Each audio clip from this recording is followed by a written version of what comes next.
You can see there's a lot of colors, and most of the colors in this picture are the same colors like you have in your watercolor box. You don't have to do a lot of mixing with this particular one. Maybe with the exception of this color. This is kind of a lavender. It looks like he's mixed some red and some lavender and a lot of water. And I didn't know if you realized it, but in your paint box, these are designed for you to mix up colors. So what I mean by that is if I wanted that color, I would dip my brush in the clear water. I'd put a little bit, ooh, Miss Gloria did not clean the yellow out of her brush, tisk tisk. Okay. I put a little bit of water in the little tray and a little bit of red. Now, if I put my brush back in the water right now, it would turn the water red, and I want to keep my water as clean as I can. So I'm wiping it on the paper towel. Does that show in the video, Miss Sue? No, okay. I have a paper towel here on the table, and I'm wiping my brush between colors, and now I'm getting some purple over in here to make just a little bit of that color that's more like a raspberry color. Now I need to add more water and a little bit more red. Maybe more red. At the end of the day, or at the end of when you finish painting, what you want to do is take a paper towel or a tissue and wipe this out. I was teaching in a school once, and the kids were going to help me clean the paint boxes, and I went over to the sink, and one stuck this under the faucet to clean it, and I said, no, stop, you're rinsing all the paint down the drain. That's not how you clean it. You use a tissue. That looks like a pretty good color. Looks like a pretty good color in there. I can't use it just yet because there's another step in between. But that's how I would use that tray. So I will use that color in just a minute. Okay, so the next step are the crayons. So you want to make sure you've got your crayons handy. And on my watercolor paper, I started filling in some of the colors that I saw. Now you have a white crayon. Poor Marie-Therese looks like she's been out playing in the dirt maybe because I couldn't find my white crayon this morning, so I grabbed a white oil pastel, and I should have remembered when you put oil pastel next to a pencil line, it turns gray. So I won't do that again. We'll just pretend that she was out gardening or something and she wiped her face. So the first thing that I added was the areas that I don't want the paint to stick to, because oil pastel and wax crayons are made of wax, and watercolor is made of water, and the two won't mix. So anywhere that I put crayon, the paint will not stick to it, and it's kind of a fun look. Maybe some of you have done this before. If you haven't, it's really fun to see how it works with the crayon, that it resists. That's why it's called a wax resist. It resists the paint. So I started out trying to block the areas that I don't want any paint to be on, just like you can see in this picture. I started outlining with the black crayon wherever I want this black to be kind of a barrier. Professional watercolor artists start and stop when they're painting so that the colors don't run together. If you've ever used watercolors, you know that if they're too wet and you put one color next to another, they bleed into each other. Well, watercolor artists know that, and they will start and stop, and they also will use a hair dryer, a blow dryer, to dry areas. I don't have one of those with me. I don't want you kids working with an electric appliance and water, so we're going to do it this way. So this is going to be kind of a barrier when I start using the paint. So I outlined with black. I decided the stripes in the dress, that would be one area that they're apt to run together, so I used my yellow crayon to color in the stripes. There are polka dots here, and I used yellow to start doing that, and then when those are finished, I will paint black over it. I will show you in just a minute. The chair also has a design done with dots, and it looked like blue and maybe a soft orange, so I've started that. The hair, I put a little bit of green in it. She has green hair. That wouldn't be unusual these days, would it? I used a blue crayon to outline up in this area. I used a little bit of the white up in here because you can see up in here it's not a solid light blue. It's almost like there are white dots up in there, so I've put my wax crayon up in there. These areas that the solid black, I will put black paint in here, but I just like that I was kind of dividing it up a little bit. It's almost like a stained glass window kind of. So I think I'm ready to do some painting. Now, to do this, Watercolor paints, you don't have this up like this because water is very runny. So I have, it's like a little easel thing. And I'm going to put my picture on this, and I will add some color, and I'll have a tissue handy, and then I can hold it up so that you can take a look at it.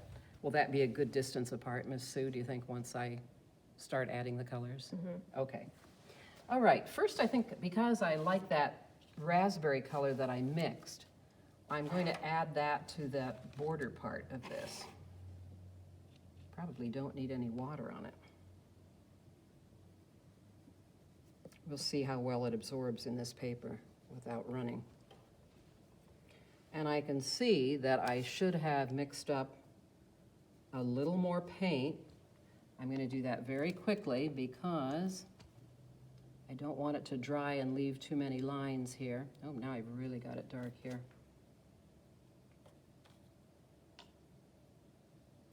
Watercolors take a little bit of time to learn how to use them. Yeah, that's not too bad.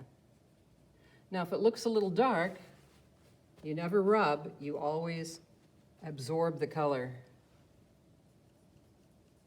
If you rub, I've had kids rub a hole right through their paper, and unless you like a painting that's full of holes, I wouldn't recommend it.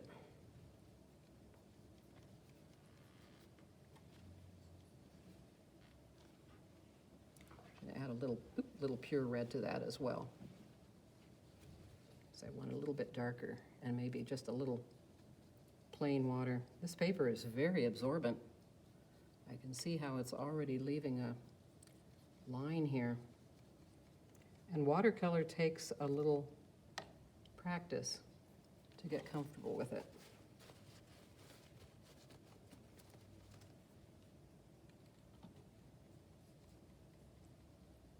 I recommend when you're starting with watercolor, starting with the lightest colors first, and see, I already broke my own rule because I used the purpley color, but I'm going to go with yellow next. Those places on her face that I want to add. There's a lot of different yellow areas here.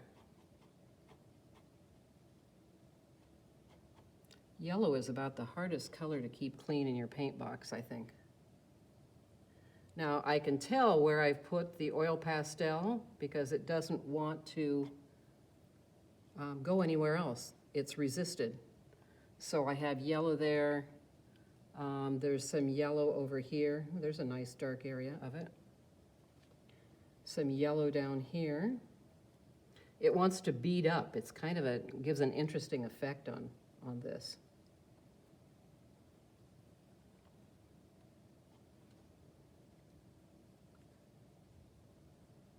And I hope this is showing up okay on the, okay, good. Okay, she's got some yellow up here. Some yellow over here. See, I try to do all the yellow areas.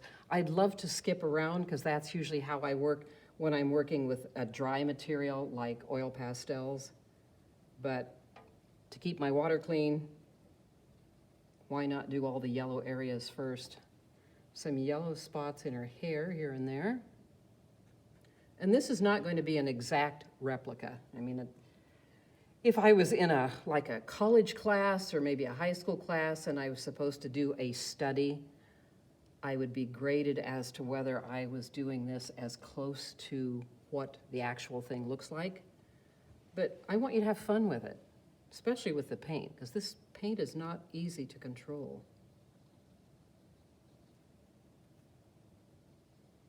Men have a 5 o'clock shadow. Marie Therese has, I don't know what she has, but she's got yellow. Okay, oh, and her eyes have yellow, which is, I think she needs to see her doctor. If you've got the whites of your eyes are yellow, bad sign. I guess they both are. Okay. Got the neck. Oh, over in here, there's a big area on her throat that's yellow. Looks very abstract.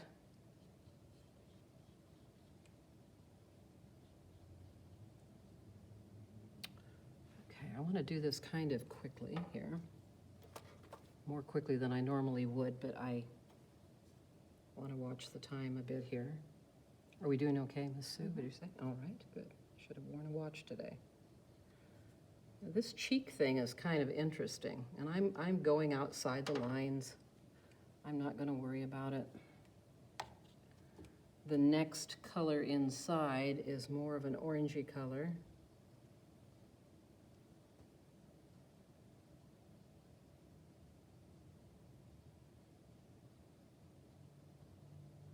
And then in the middle, I very faintly colored with red in here to make it look a little bit darker. And I'm even going to add just a touch of red paint to it. Oop.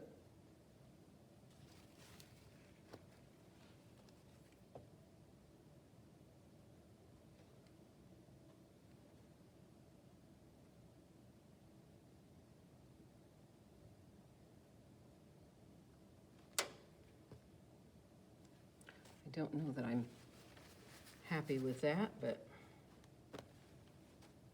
when watercolor dries, sometimes you can make a few changes, but you have to be really careful.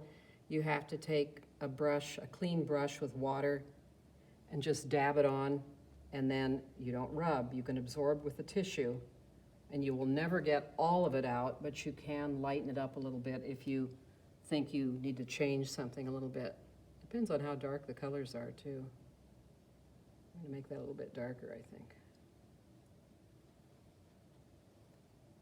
Oh, boy. Okay, she really has some rouge now, doesn't she? But I added a little bit more water in a hurry.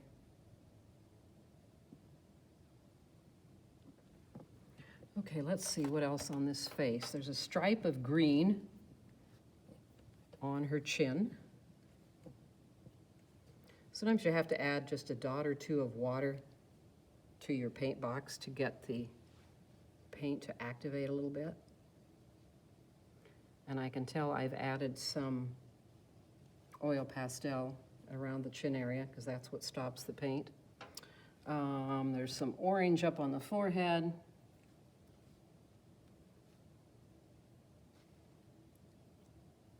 Sometimes it gets too watery. That's where you want to use your tissue to just absorb a little bit.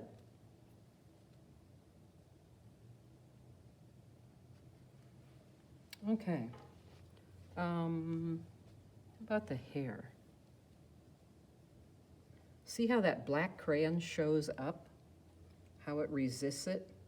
And after it dries, if you want to add some more crayon on top, you can. If you want those lines to be darker, you'll notice when you use the crayon, because of the texture of this paper, you don't get a really solid line like you get when the paper is smooth.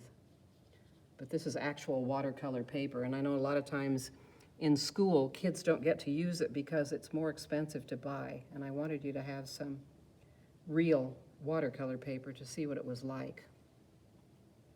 Thank you, Rock Island Art Guild, for going the mile, we might say.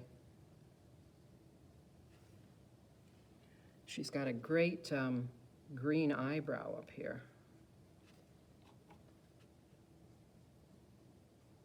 I want to say something about the brush. This is an older brush that I've had for a long time, but look at that point. And I wanted to point out that I'm not scrubbing with it. I'm not using it like a scrub brush. I'm not using it like a toothbrush. I'm using it like a paintbrush. I'm just touching it to the paper, I say, as I bring the green out where I don't want it to be. But I'm just touching the point to the paper. You don't have to use a lot of pressure. If the bristles are looking too dry, if they're sticking out funny, you need more water. If they're dripping with water, you need to dab it on a paper towel and get rid of some of that water. And when you really rinse out the bristles, excuse me, you never pull on them. You wouldn't like it if somebody yanked on your hair. I remember I sat in front of a kid in grade school and he would yank my hair and drove me crazy. Your brush is the same way. It doesn't want to be treated like that. So be nice to your brush and it will last for a long, long time. I have some that I used when I was in college. Unfortunately, at one point in life, I got a mouse in the house, and it got in the drawer with the brush, and it ate most of the bristles off of my very best paintbrush. I wasn't happy with that mouse, but I can use it for funny designs now on a painting if I want to, so. I think she's starting to look very Picasso-ish. So I want to show you, I'm going to start adding, I think I'm going to start adding the black. I need to add a bit more crayon in here, but I'm going to jump ahead and use a darker color just because I want to get that effect of that nice rich black. And that's over in here. And because even though this brush is bigger than the one that you have, because I've taken care of it, the point is still pretty good.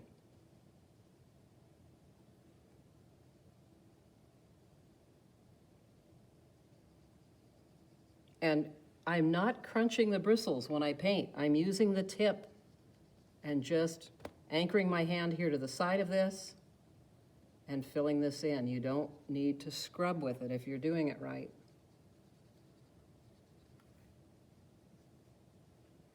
That black really stands out, doesn't it? It's a great contrast.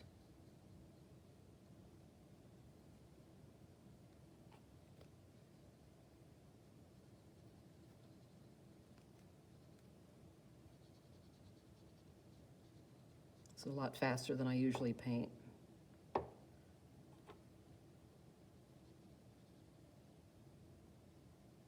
Okay, there's some other black areas up in here. There's a little area of black. Need to be careful with this green. If this green is still damp, I think that the black crayon has helped to keep it separated.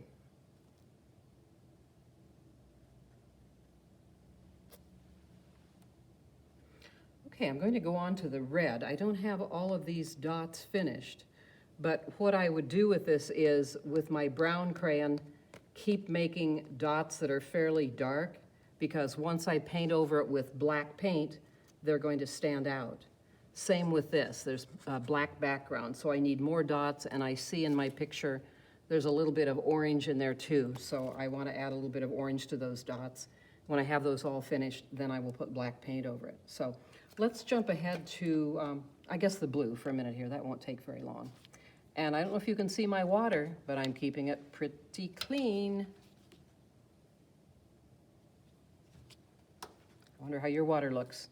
If you need to change it, you should keep a container of water close by in case you need to dump it, because if it starts to get dark, then it will spoil your picture. All of your paints will get too dark. So, now see, since I've used the black paint, it's going to take me a minute to get my brush clean. But to clean it, I've dipped it a couple of times. This is how I'm cleaning it. You never, ever not know how to pull on the bristles, okay? And when you're done with painting for the day, same thing. Wash it in a little soapy water, rinse it, dip it, do this, and let it dry flat is best. And hopefully your brush will have a point like that. So the blue in the picture, it's darkest right by this black portion.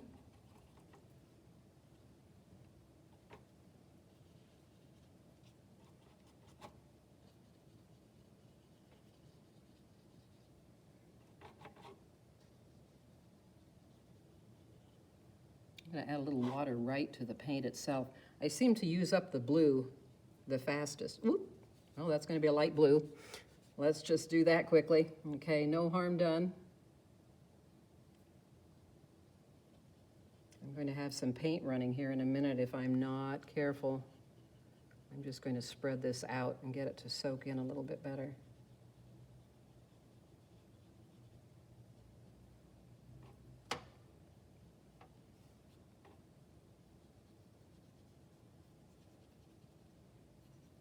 Now, in watercolor, and in this brand, this Prang that you have, you can buy other colors that aren't in this box. You can get like a set of 16 colors. You can get little replacement things that snap in sometimes, and you can buy a white watercolor.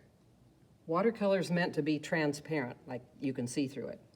White watercolor is not transparent, and that's why a lot of watercolorists will say, oh, you shouldn't use it. There's no such thing. You should leave the white of your paper showing. But the reason I'm saying that, this blue over here is a lighter blue, and the way I'm going to achieve that is to add a little bit of water to that whole section, and then touch a little bit of blue to it, just with the point of my brush, and spread it around. And I don't think I have it quite as dark as I want it to, but I could let this dry and then come back if I wanted to and make it darker, but that's not too bad. I do want to put some up in here so you can see the effect of the white oil pastel that I've put up in here. Whoop, too much color. And see how it's resisting it? It's giving it kind of a texture up in here. Okay, the last thing I'm going to do on this, because I'm afraid I'll be taking up too much time, but I want to add the red because it's Red Day. It's Red Day. I had a sign, it's gone somewhere, but you know what I'm saying. So it's Red Day. So where I have painted the stripes on the dress, you see how the yellow is resisting it? Isn't that fun? Isn't that a great look?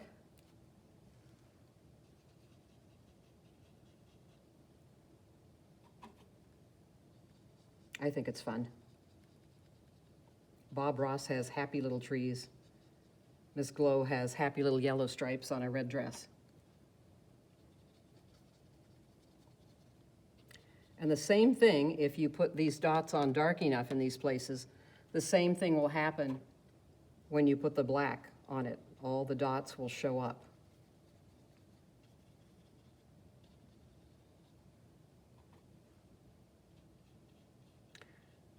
Well, I think the next class time, I will have this one finished. I wish I could see yours out there in TV land, like they used to say when I was growing up.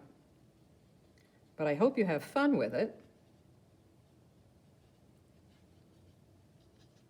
Oh, the beret, the beret. The main thing, she's wearing a red beret. Okay. I can't not do that. I add a little extra black in here. Still using just the point of my brush. Got a little red up in there. I don't care. It doesn't have to be perfect. In that painting, when you look at the picture, the red beret really stands out. I mean, the dress shows up. The dress has some orange in it. I think I'm going to add a little bit of orange to that red dress later. But it is that red beret that really shows up. And the color red represents a lot of things in paintings. It can represent love, it can represent anger, can represent a lot of different things. There are probably books. Actually, Miss Sue brought a book entitled Red, and this is going to give you some ideas of red. So I haven't had a chance to look at it, but that might be one that you want to take a look at. Okay, I think I'm going to stop with that. Obviously, there's more to do, all of these areas, and this is dried. It does dry lighter, so be aware of that. It generally dries lighter. And I hope you have fun with this. And until the next class, I hope you continue to color your world. Have a good day. Bye-bye.